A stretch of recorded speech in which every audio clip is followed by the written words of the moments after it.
स्थल में पधारे हुए जिला के कोर कमेटी अध्यक्ष भाई बब्बन जी, चुनाव प्रभारी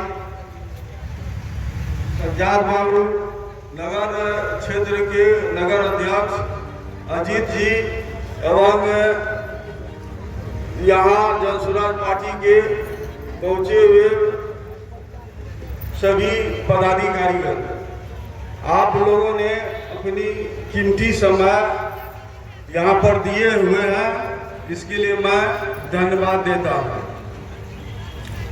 सबसे पहले मैं अपना परिचय दे देना चाहता हूँ कि आपके प्रखंड में मैं 2010 से 2015 तक सीआई के पद पर पदस्थापित था। यहाँ से मेरी ट्रांसफर यहाँ से सिटी में गया, वहाँ से पुनः मैं 2018 में यहाँ ज्वाइन किया और 2018 से 22 तक आपके रानीगंज अंचल में पदस्थापित रहा।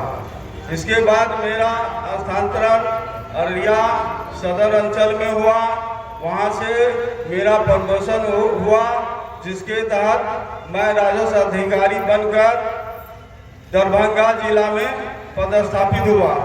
वहाँ मैं 2025 के जनवरी में सेवानिवृत्त हुआ हूँ और सेवानिवृत्त होने के बाद मैं पुनः अपना कार्य क्षेत्र रानीगंज में आप लोगों के समक्ष आए हुए हैं। मैंने अपनी सर्विस काल में जो जो कार्य लोगों का किया है और लोगों का जो सहानुभूति हमको मिली है यहाँ पर, उसी को मद्देनजर देखते हुए मैं यहाँ का आपके रानीगंज विधानसभा क्षेत्र संख्या 47 के भावी प्रत्याशी के रूप में आप लोगों के समक्ष उपस्थित हुआ हूँ और आप लोगों से उम्मीद करता हूँ कि इस बार आप लोग जन स्वराज पार्टी को जो भी कैंडिडेट हो, मैं हूँ या अन्य 5 कैंडिडेट जो भी हों, उन लोगों को आप लोग भारी से भारी मतों से जिताने का काम करेंगे और अपना अपना आशीर्वाद देना चाहेंगे। जैसे कि पूर्व वक्ताओं के द्वारा कहा गया है कि प्रशांत किशोर जी इस जन स्वराज पार्टी के सूत्रधारक हैं, आप लोग भली भांति परिचित हैं। इनका 5 भी जो है कहना है, जन स्वराज आएगा 5 चीज हो जाएगा। वो 5 चीज क्या है? आप पढ़े लिखे बहुत सारे मेरे भाई बंधु होंगे जो जान चुके होंगे, मैं उस पर जो है विस्तार से कोई बात कहना नहीं चाहता हूँ।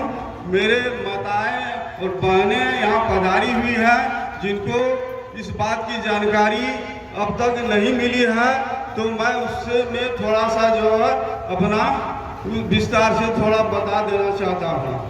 सबसे पहले हम लोग के यहाँ जन मजदूरों की संख्या बहुतायत में है। यहाँ के 90% लोग भूमिहीन कृषक मजदूर हैं, जो बाहर पलायन होके बाहर राज्यों में करवाने के लिए जाते हैं। तो हमारी सरकार जब बनती है तो माननीय प्रशांत किशोर जी का कहना है कि हमारी सरकार बनती है तो सबसे मेरा पहला काम रहेगा कि मैं पलायन को रोकूंगा और जो हमारे भाई बंधु बाहर कमाने के लिए जाते हैं उनको मैं घर में ही, अपना गांव में ही, अपना जिला में ही, अपना प्रखंड में ही उसको रोजगार 10 से 15 हजार रुपया का दूंगा। दूसरा है कि जैसे आप देखे होंगे कि वृद्धावस्था पेंशन जो हमारे विधवा माताओं एवं बहनों को मिल रही थी, उसमें 400 रुपया जो है पेंशन दिया जाता था। आप इसमें बहुत सारे आदमी जानते होंगे कि होटल में आप यदि एक टाइम में जो भोजन करेंगे तो 400 रुपया से अधिक भोजन में पैसा आपका खर्च हो जाएगा। फिर पिछली सरकार किस उद्देश्य से, किस सोच से उन्होंने 400 रुपया पेंशन देते आ रहा था अभी तब तक। इधर फिलहाल प्रशांत किशोर जी का दबाव पड़ा, उनके द्वारा कहा गया कि भाई आप जो है 400 रुपया जो है एक वृद्ध व्यक्ति को दे रहे हैं, 400 रुपया में वो क्या क्या कर सकते हैं, अपना दाल रोटी खाएंगे कि कपड़ा पहनेंगे कि बीमारी का इलाज करावेंगे। तो उन्होंने चुनाव को देखते हुए और प्रशांत किशोर को पानी को समझते हुए इन्होंने फिलहाल 400 रुपया के बदले 1100 रुपया कर दिए हैं। तो हमारी सरकार बनती है, हम लोगों का सोच है कि हम लोग 2000 रुपया पेंशन देंगे। तीसरी मांग है, तीसरी जो हम लोगों की सोच है कि यहाँ के जितने भी समाज के पढ़े लिखे महिलाएं हैं, बहनें हैं, उनको हम स्वरोजगार देंगे और सस्ता दर में ऋण देंगे। वह ऋण 1 लाख से 5 लाख रुपया तक हम लोग देने जा रहे हैं। सस्ता दर पर 4% ब्याज के दर पर देने जा रहे हैं। अपना विचार अधिकारी बन सकते हैं।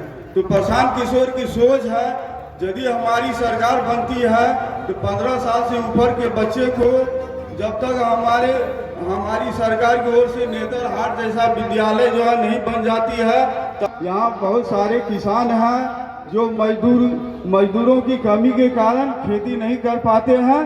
उनके लिए हम लोग जो है उनको मजदूर मुहैया कराएंगे। 1 एकड़ से अधिक जिनके पास जमीन है उनको हम मजदूर मुहैया कराएंगे सरकारी स्तर से।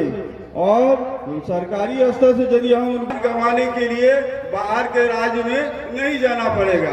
इसी सोच के साथ हम लोग उनकी जो सोच थी, उनकी जो है एजेंडा रहा, उस सोच के आधार पर हम लोग जो है प्रशांत किशोर की पार्टी जनसुराज पार्टी से जुड़े हुए हैं और जुड़े हैं, यहाँ के संभावित प्रत्याशी हैं। और आप लोगों से अपेक्षा करते हैं कि इस बार